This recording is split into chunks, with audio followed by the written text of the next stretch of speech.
Phoenix Club, what we do is we raise money and we give it to local candidates, Democratic candidates in Lynn County to try and get them elected in targeted races. We're trying to do our part to make sure that either the Iowa House or the Iowa Senate or both turn blue again in 2020. Now, I'm going to introduce Nate Willems, who is our programming chair for Phoenix Club, and he's going to begin introducing our speakers. Thank you, Nate. So, folks, actually, I just turned 40 a month ago. And so I'm kind of a young Gen Xer, as is our first speaker, a young Gen Xer. Congressman Seth Moulton from Massachusetts is a Harvard-educated Marine officer who's led Marines in combat overseas. And he's one of those people who I think was driven to public service after experiencing war, coming home, feeling a call of public service that people like him, the best and the brightest of this generation, also need to step up and run for office. That's why he ran for Congress. He was elected in North Shore, north of Boston, Massachusetts, and that's why he's running for president. Congressman Seth Moulton.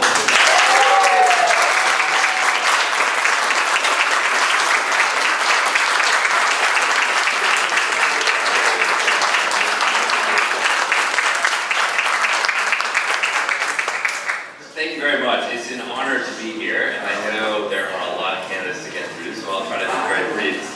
But I want to speak for a second about the work that you're doing, pooling resources to help get Democrats elected locally, because I was doing the same thing for the House of Representatives last year. In the last 2 years, I started this group called Serve America, and the idea was to focus on the key House districts that we needed to flip in order to take back the House of Representatives, because I thought it was the #1 way that we could put a check on Donald Trump. And so I focused on fellow veterans because they do particularly well in many of these swing districts. So people like Abigail Spanberg down in Virginia, Mikey Sherrill in New Jersey, Alyssa Slotkin up in Michigan, Chrissy Houlihan in Pennsylvania, and Amy McGrath, who is now running against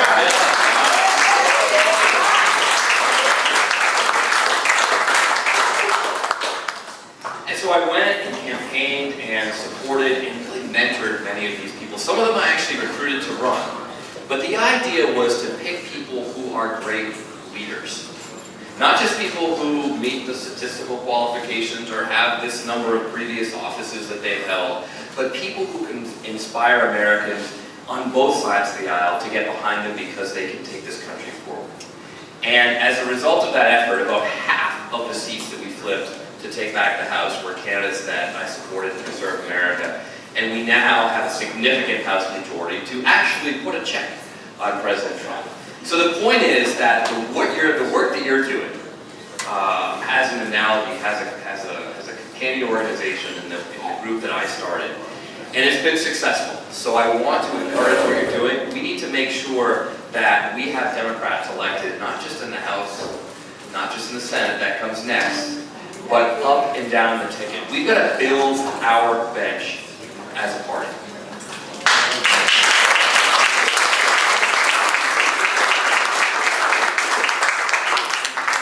So I'm in this race for president, and I'll say a quick word about that. I'm not someone who grew up interested in politics. It wasn't what I studied at school, or my parents didn't really get me into it. The first congressman that they met was their son.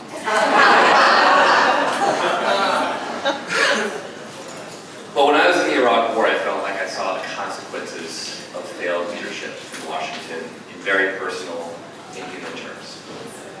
In lives lost because of mistakes and bad leadership in Washington.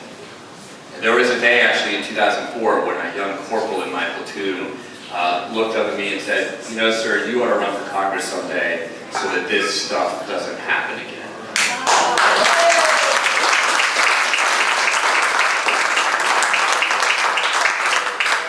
Now, to be fully transparent, he used a Marine term for stuff, but I think he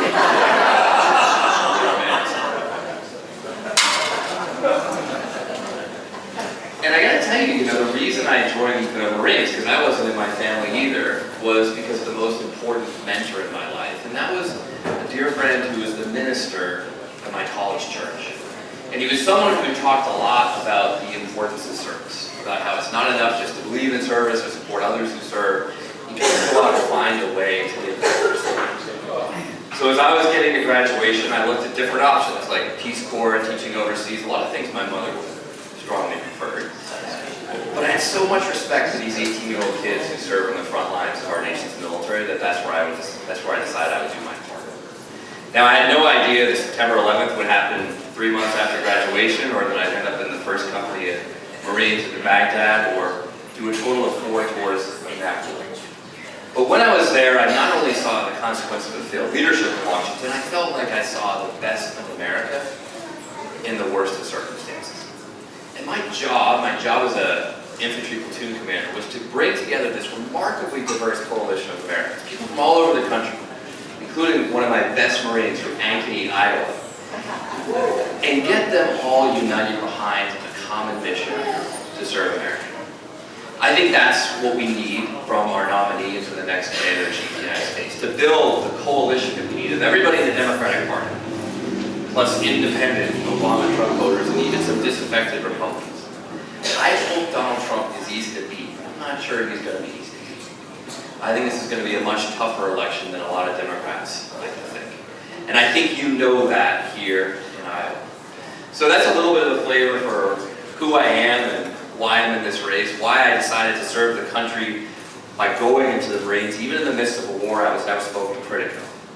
Why I decided to take on an 18-year incumbent when I got back and defeat him so that we could get better leadership back in Massachusetts. And fundamentally why I think this is the best way I can serve the country today. So thank you so much for your service, for all that you're doing to make sure we build a Democratic bench. And I'm proud to be here to serve that.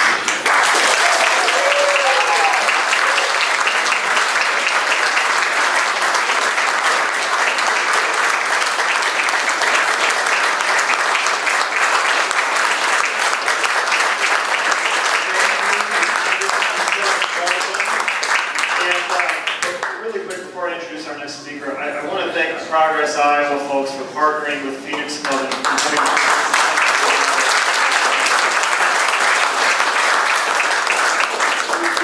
acknowledge it has an improvisational character about it in some degree. But I think our next speaker doesn't really need any introduction. Everybody's gotten to know him over the last number of months. The mayor of South Bend, Pete Buttigieg.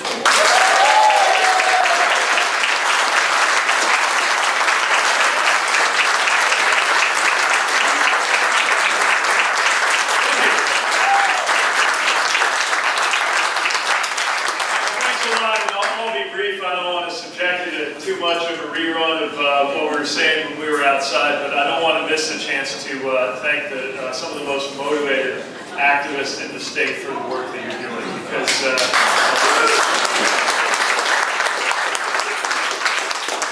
for a generation or two, conservatives have kind of patiently and cleverly built up their majorities in state houses and county offices, school boards even. And it took a little while, I think, for us to realize just how much power they were grabbing across these levels of government. So it's one of the reasons I'm determined, even though I'm here, of course, by way of the presidential election, to stand with anybody who's helping get Democrats elected, because we cannot treat the presidency like it's the only office that matters.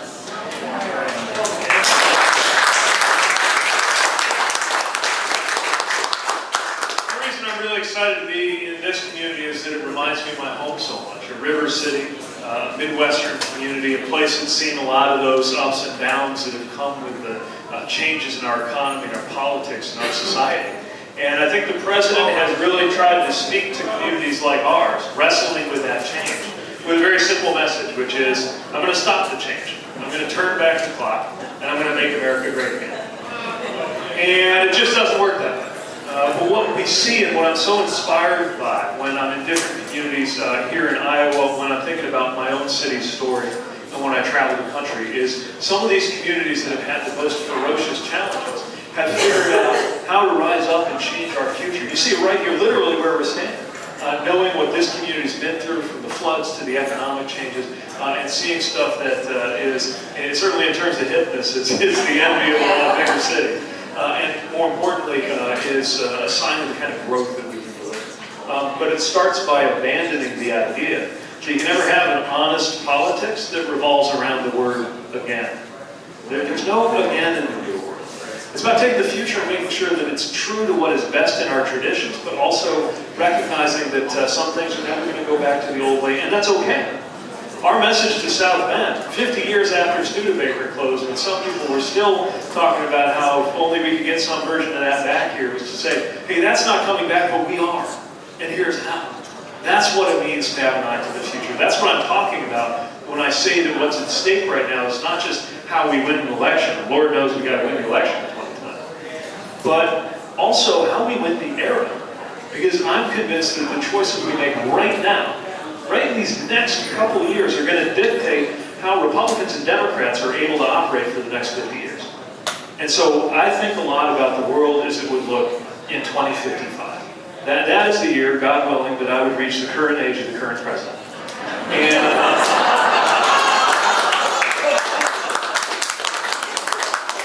I'm picturing a world in 2055 that we don't have to look over our shoulders every time we do anything in our economy and ask if it's destroying the climate that we live in.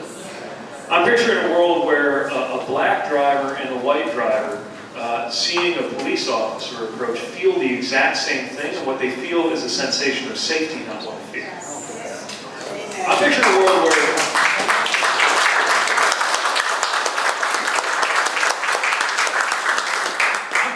a world where a rising tide actually does lift all boats, instead of what we've seen across the balance of my life, where the rising tide sure enough rose like never before. If you look at the numbers, the stock market, the GDP, the productivity, and most Americans didn't see their boats budge because our boats have been roped to the ocean floor. I see a future where we've gotten past that. But it all depends on the choices we make right now. It all depends on what we do. So that's what I mean when I say that even now we might well be underreacting to the stakes of the moment that we live in. So that's why we're offering an account, not just of the policies we want, just like every one of my competitors. I think my policies are the best policies. But also talking about the values that motivate those policies, and talking about the impact that these things are going to have in our everyday lives. My life is dictated in so many ways, from my marriage, to my family's health care, to my experience deploying into a war zone. The course of my life has been largely directed by the decisions made in those people in those big white buildings in Washington, D.C. And now's a chance for us to bring politics back down to earth. That's how we square the circle and deal with this current president that we've got. Yes, when he lies, we're going to call it out. Yes, when he does something wrong, we're going to confront it. But we're not going to play his game. We're not going to get caught up talking about him all the time. Because the more we're talking about him, the less we're talking about you. And the more we're talking about you, the more we're going to win, because we're the ones trying to save your health care. We're the ones trying to get you a raise. We're the ones who believe in paid family leave. We're the ones with a plan to put an end to endless war. We will make everyday life in this country better. And when people hear our message, we will win.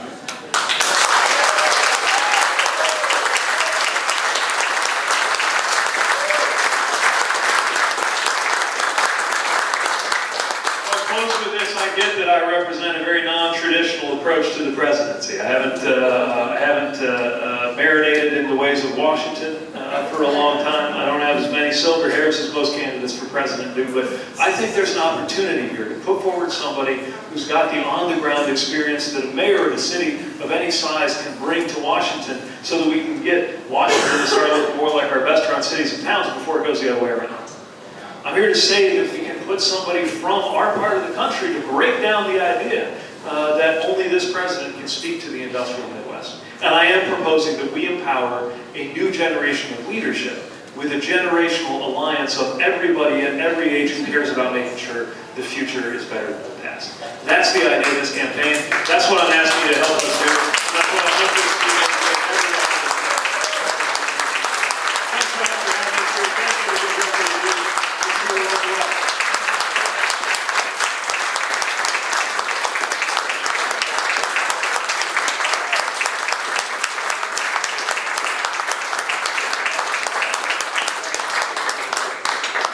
Thank you, Mayor Pete. Thank you. Our next speaker has really kind of a unique set of experiences and background. He's from Washington State. He represented a pretty rural district in Congress, and then represented more of a suburban, urban district in Congress, and then got elected governor of the state of Washington. He's making climate change really a priority of his campaign. Governor Jay Inslee.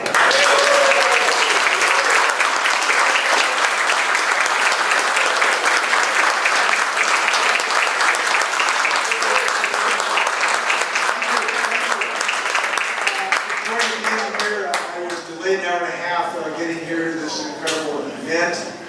As a result, I wasn't able to have a single ear of corn. It is my intention to return a couple of years from now as the first president, post the blip of Donald Trump, and have a ear of corn.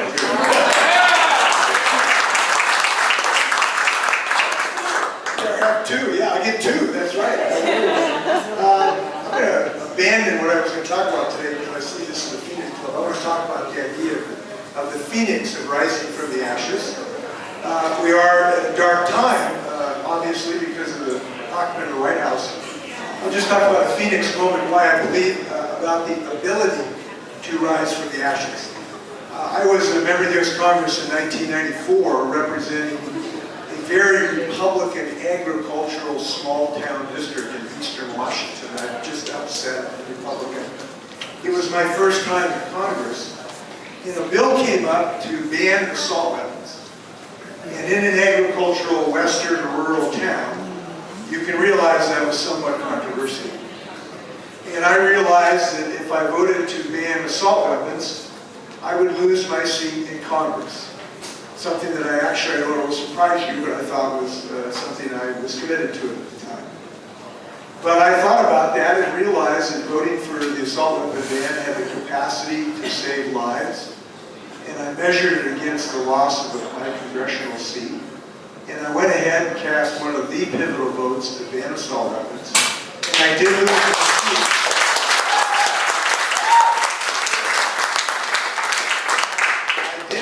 my seat. But I never have regretted that vote for 1 nanosecond.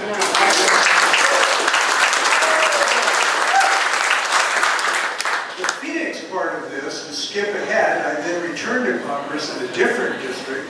I'm one of the few people ever to represent 2 separate congressional districts. Then was elected governor in 2012. And now, as governor in the last 6 years, we have passed 3 of the strongest gun safety measures in the United States, and we have the NRA on the run in Washington.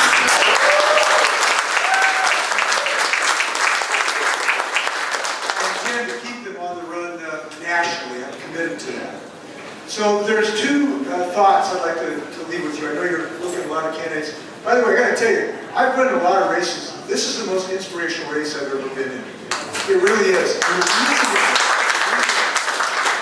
The reason is because people are so committed and they are so engaged, and they have not been daunted by the darkness out of the White House.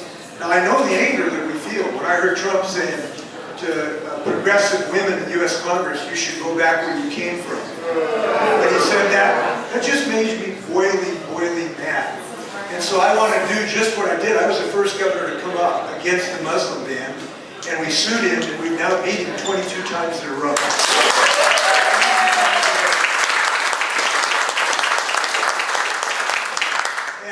I woke up, I was doing an MSNBC thing, and I bumped into my constituent, Megan Rapinoe. And I made her Washingtonian today. I think we need less of the spirit of Donald Trump and more of the spirit of Megan Rapinoe.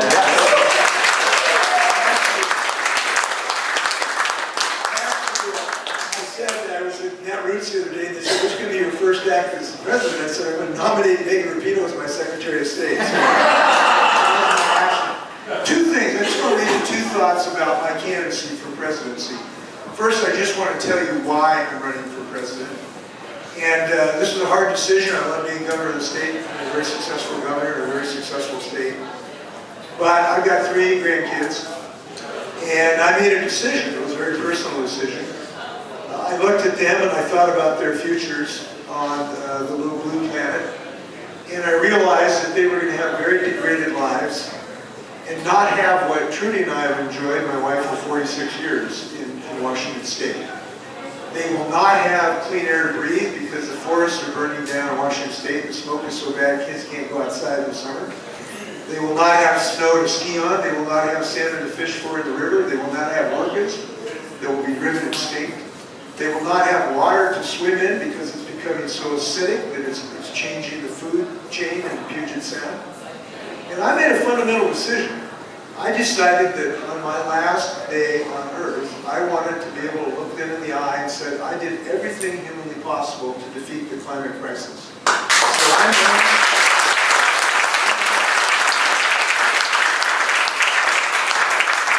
I'm running for president because if I'm given this huge honor, I will make defeating the climate crisis the #1 priority in the United States of America. I think that's the most important commitment any candidate can make this year. Because if it's not job one, it won't get done. We have to fully mobilize the United States economy to decarbonize this economy. We have to mobilize somewhat like we did in World War II.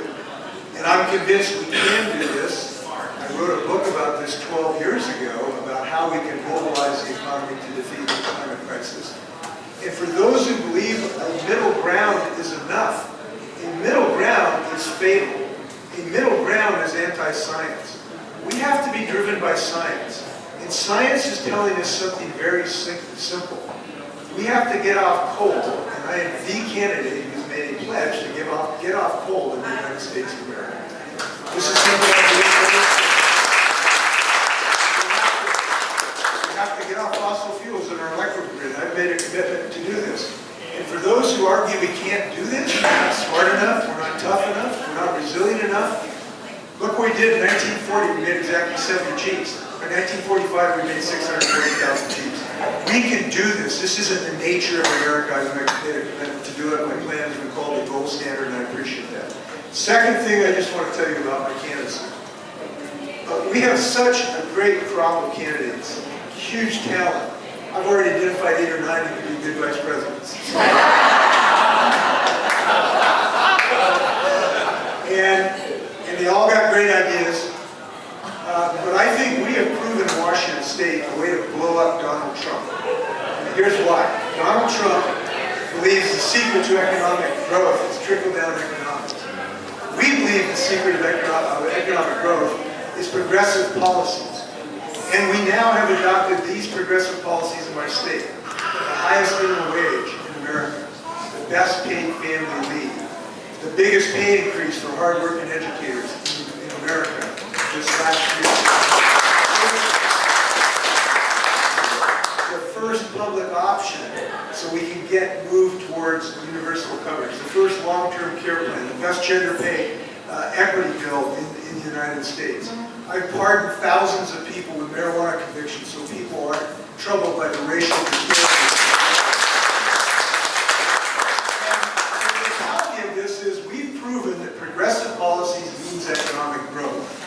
So let's go blow him up and show him he's wrong. Wind turbines don't cause cancer, they cause jobs.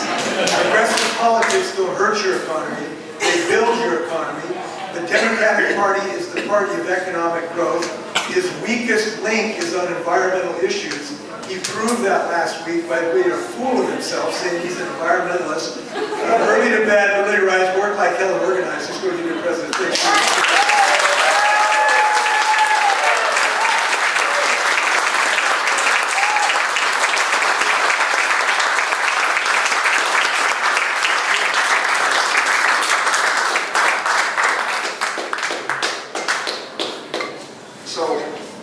I know a lot of you remember when there were 3 options for TV, 2, 7, and 9. Okay, and it was also pretty similar for beer as well. There was Miller, Coors, and Budweiser, and you couldn't get a good beer like this pretty much anywhere. Then a generation of people created these things called brew pubs, microbrews, which allowed people to get good, high quality beer that was enjoyable to drink, made locally. pioneers in that was our next speaker, Governor Hickenlooper from Colorado. He's a trained geologist who then became a brewmaster, then became governor, mayor of Denver, and governor of Colorado. Colorado has been a battleground state for years, but under Governor Hickenlooper's leadership, Colorado is emerging to be a consistent Democratic state. We're thrilled to have him today, Governor Hickenlooper.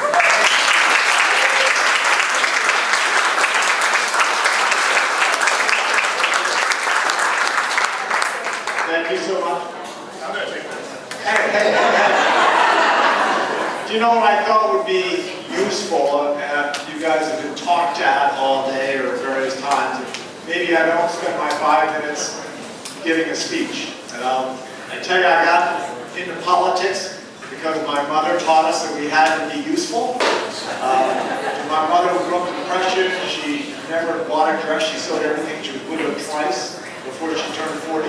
She told us you could not control what life threw at you, but you could control whether it made you better or worse, stronger or weaker. And I ran for mayor of Denver. I was 49 years old. I'd never run for student council. And I will tell you, I felt that we all have to believe in government. And I was frustrated that government wasn't delivering what people wanted. So I ran for mayor. I've given my salary to charity every year. I've been lucky enough, in the restaurant. I was in the restaurant business 15 years, and those first 4 or 5 years, we worked 24 hours, not 24 hours a day, 23 hours a day. But I was lucky enough that finally it kind of all took off. I will tell you that I've never had anything I've done more rewarding than being mayor and being governor. And I will tell you that every single challenge that this country faces, we have the solutions. And in some places we need some innovation and more research. But in almost every case, we have the roots of the solution. We are just unable to get past the conflict and the division. So I lay that as a context. Why don't I answer some questions instead of trying to entertain you with my humor or my speech? Ask me a question about anything. Yes? What?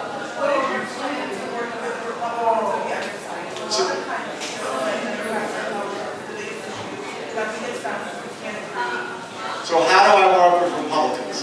There are 2 things. There are a couple of things I do as a matter of process. When I first ran for mayor, I made a commitment never to do an attack ad. I still never have. I worked with mayor twice and governor twice. I never attacked my opponents. I tried to bring them down. And when you attack somebody in politics, it's a good way to get on TV, right? Get noticed. It's also a bad way, because when you attack your opponent, you're attacking everyone who believes in that person. It means after the election, right? And this is in a primary especially, but even in the general election, after the election, you want to work with everyone. When I got elected mayor in 2003, I hired Republicans and Democrats. I hired people from business and nonprofits and academia, from other government. I hired the best people I could have. And 2.5 years in 2005, Time Magazine called me one of the top 5 big city mayors in America. It wasn't me. I guarantee it was the ability to get all these Republicans and everybody to work with me. And once you're all working together, it's amazing how quickly the politics begins to get out of the way. A good question. How are you getting universal background checks passed, and what's your favorite craft beer?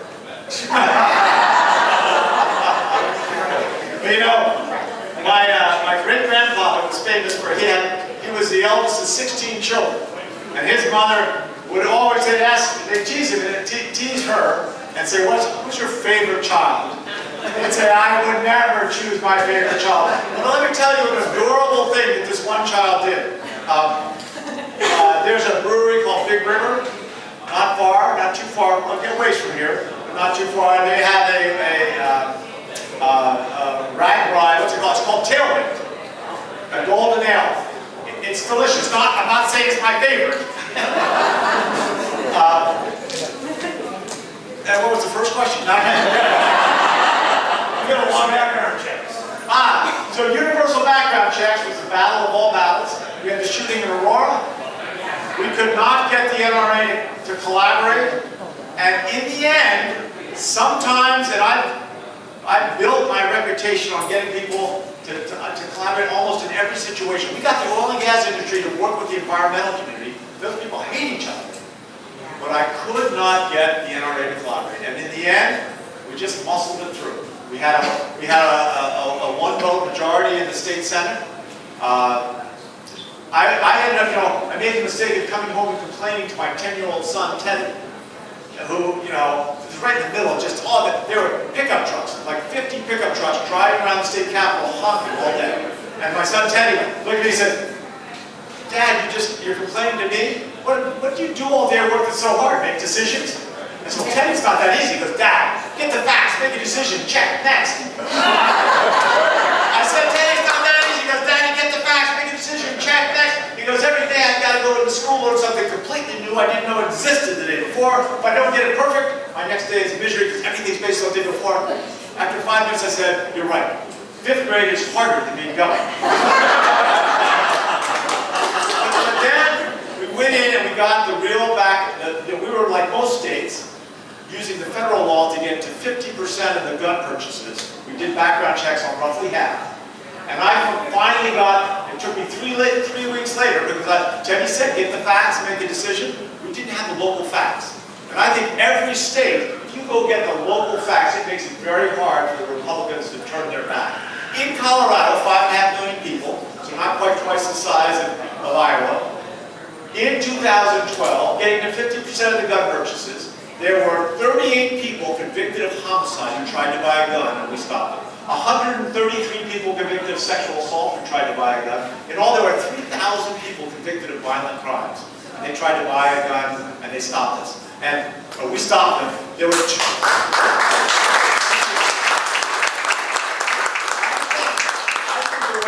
background check nationwide. We go into states like Iowa, we get those local statistics. Originally, we lost our majority, right? They recalled 2 state senators. The NRA came and spent millions of dollars. They recalled these guys, and it became this huge battle. But once we got those local facts out, they never talked about repealing background checks again. It is so powerful to have your local statistics from your neighborhoods of dangerous people trying to buy guns. And you stop. We're not taking guns away from anybody. We're just making sure dangerous people don't have them. Yeah. So I think several of the cornerstones of our democracy, public education, voter rights, worker rights with unions are under attack in the country. What are you going to do to protect the foundation of our democracy? Absolutely, and I will be concise. I'll try to be concise. That's a foolish promise. From 1946, at the end of World War II, until 1980, the income of every man, woman, and child in this country doubled, and that's inflation adjusted, right? And that was at a time when this country invested in the Marshall Plan; those were grants, not loans. Invested in the GI Bill of Rights; those were grants, not loans. That's when we built the interstate highway system. Right? We made those infrastructure investments. At the same time, we were trying to pay off the debts we had amassed during the World War. What made us work, what made that succeed, is people believed. And since then, if you go, so that's from 1946 to 1980. From 1981 to the present, 50% of Americans have seen no benefit at all. The majority of them are worse off, inflation adjusted, than they were in 1980. That is not America. People getting into our economic system can't even grab onto the bottom of the economic ladder and pull themselves up. So we have a whole program, but in big round terms, I'm a great believer in small business, an entrepreneur. We've allowed, for the last, since 1981, we've stopped looking at whether mergers reduce competition. Well, of course they reduce competition. In the old days, somebody would start a small hardware store in a town like this, right? Not anymore, because 80% of all hardware stores are from 2 giant corporations. In almost every industry, there are a couple of gigantic companies. People don't start businesses anymore, and that limits our innovation. So that's one place. The second thing is we've got to let people get a chance. So we've got to figure out and be very ambitious about the earned income tax credit should probably be double. We're going to have a staggered increase in the minimum wage, and again, can't go everywhere. We've got to recognize the local economies and not put them at a disadvantage. But we've also got to look on a larger scale. how do we cut red tape?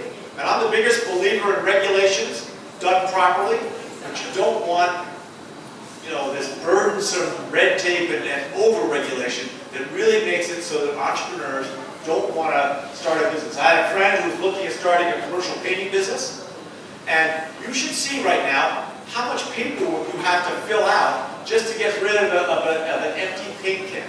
Sounds crazy, but we still have to make sure we respect the environment. When we got the oil and gas industry to sit down with the environmentalists and actually create methane regulations for the first time in the history of this country, the one requirement that the oil and gas guys said, no red tape. We're willing to create the first methane regulations in the country. Right? Methane is 25 times worse for climate than CO2. And in the end, the oil and gas industry paid for the implementation of those regulations, $60 million a year. It's the equivalent of taking 320,000 cars a year off the road. But the one thing they said, we want to make sure every dollar we spend is going to make the airplane. And that's not unreasonable. And I think that same approach allows us to encourage and incentivize more small business or more would-be entrepreneurs to start business. Because ultimately, I think that's going to be a big part of how we turn this economy around and begin expanding the middle class, is more small business startups. Anyway, thank you all for listening.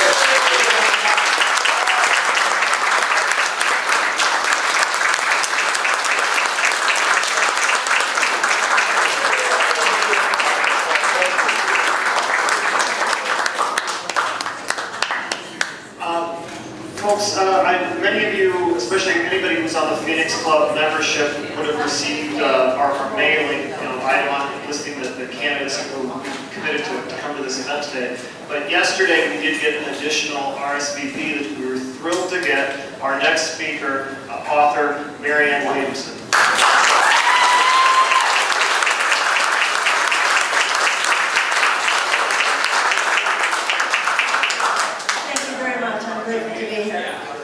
Wonderful people are running for the Democratic nomination. I don't think of myself as running against anyone. I think of myself as running with a lot of great people. But I do have a very different views than many of my fellow candidates on what needs to happen. Because Donald Trump is not just a politician. Donald Trump is a phenomenon. And no insider politics game where we're just talking about these great, great rational things we're going to do. The thing is, even when I hear various candidates say, I'm going to sit down with the Republicans, and they're going to be all rational people, see, and so because they're going to be all rational people, we're going to get things done. How much more evidence do we need, ladies and gentlemen, that we're dealing with something here that's not about rational people? And we're dealing here, and we're even seeing rational people get taken over by very non-rational, even irrational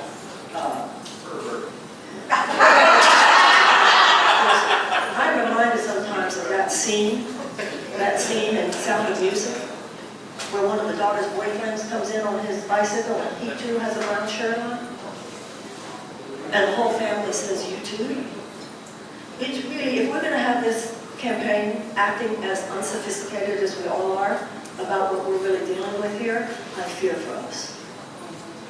I fear for us. The political establishment has a sense of itself as very sophisticated. In this case, it's very unsophisticated. Because it is factoring in, simply because it doesn't know how to, any deeper psychological and emotional perspicacity about what this man represents and what it will take to defeat him. And if we don't take that on, then we can have the best plans in the world.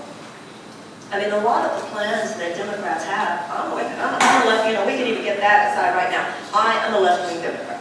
I'm a progressive Democrat. I'm a Bernie / Elizabeth / economics. That's where I sit. But I also think that the problems go much deeper.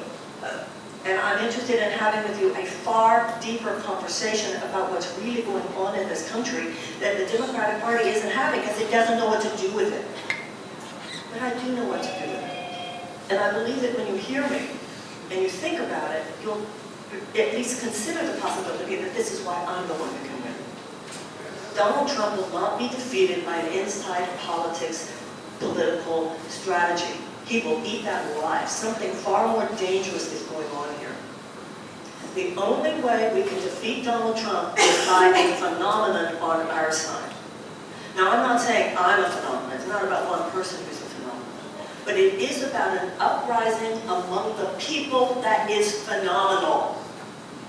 And if you only talk wonkiness, and you only talk reasonable strategy, and you only talk intellectual analysis, this is the deal, because I've been working at this for decades. I can't tell you how many politicians have said to me, they come to me after the election, I don't know why we lost. We have them on the issues. We looked at poll after poll after poll, and they agree with us. Why did the other guy win?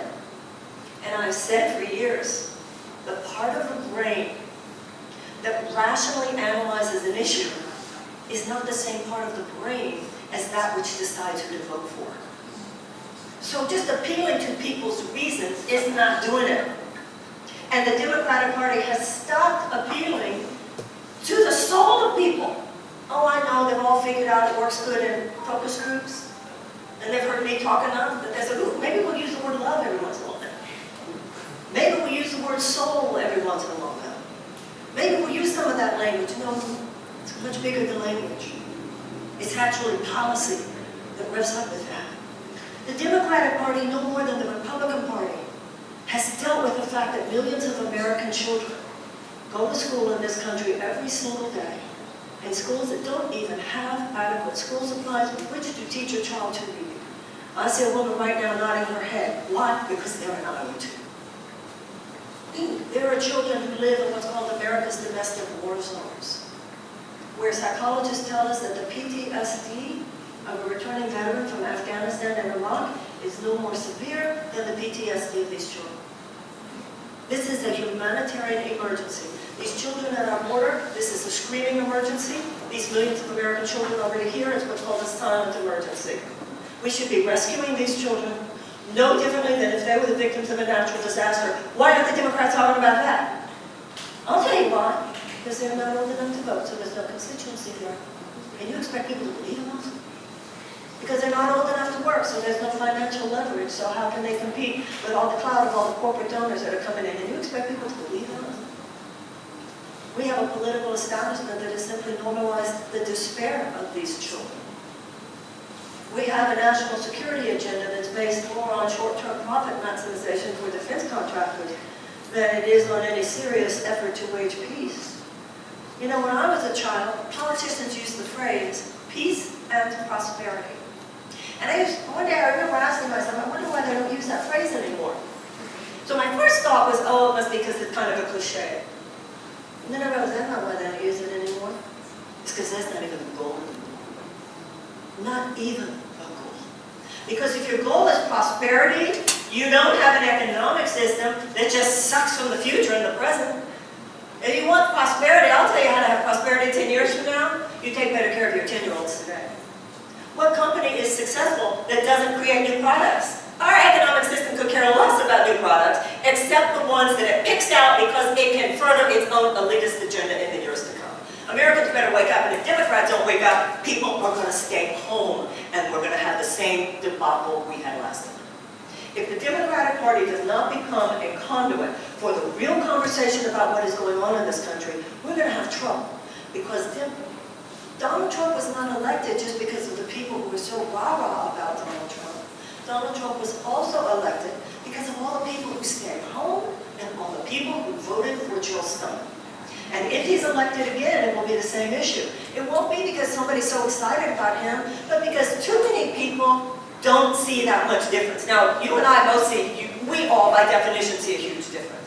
But I understand how people who aren't political junkies like us, too many people don't think, Governor Hickenlooper was saying they don't believe anymore. They have a right not to believe.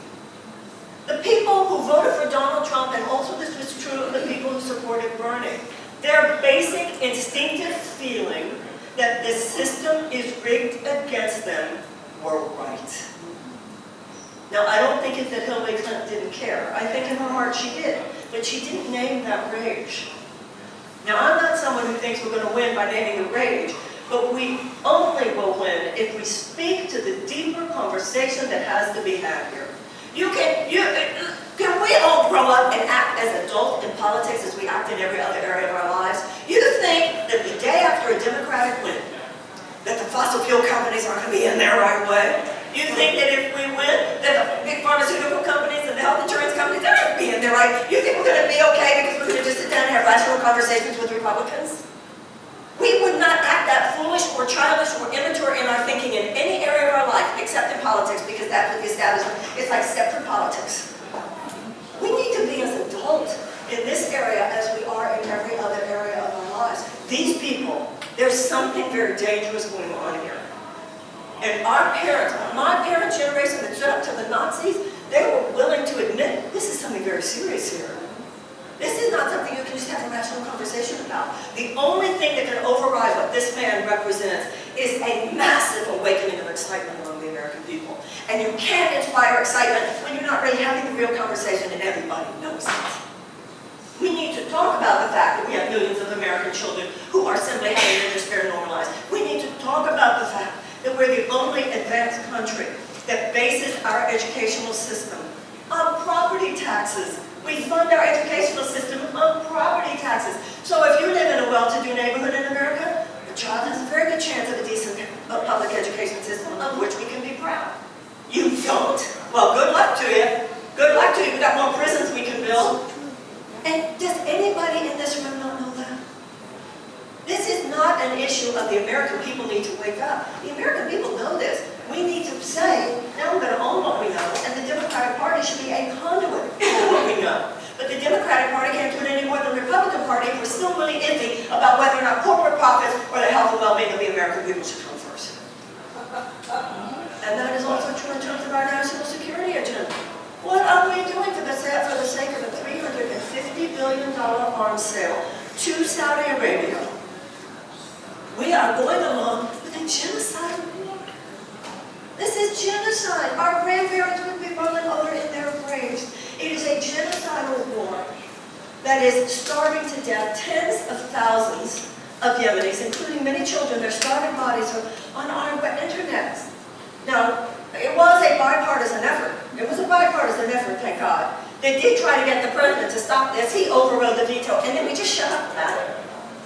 The Democratic Party should be talking about it, talking about it, and talking about it. And when the State Department said, well, sometimes you can have strategic partnerships with people who do not share your values. No, you can't. That means you have no values.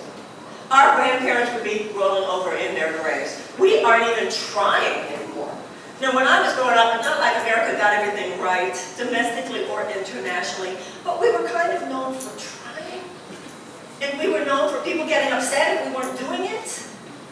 And we're not even mentioning the fact that the United States has sacrificed all moral leadership around the world, including in Guatemala, in Honduras, in El Salvador, which was partly responsible for why we're in the situation we're in today. And that's why, as president, and I can see that I'm supposed to wrap up, as president, we will have, as prime president, we will have the United States Department of Peace, because we need to do as more on a policy level to wage peace as wage war. Now, I know, ladies and gentlemen, what the status quo tells you about me. I'm too out there, I'm too wacky. I want you to actually look at my website and look at my issues and ask yourself if I'm too out there and wacky. And then I want you to be smart about this, because of course they say that. Of course they say that, because the status quo is protecting itself. We got a wacky president. Somebody said to me the other day, some reporter said to me the other day, you know, Ms. Williamson, you're known out there as the exact opposite of Donald Trump. I said, damn right. You might want to think about that. Thank you.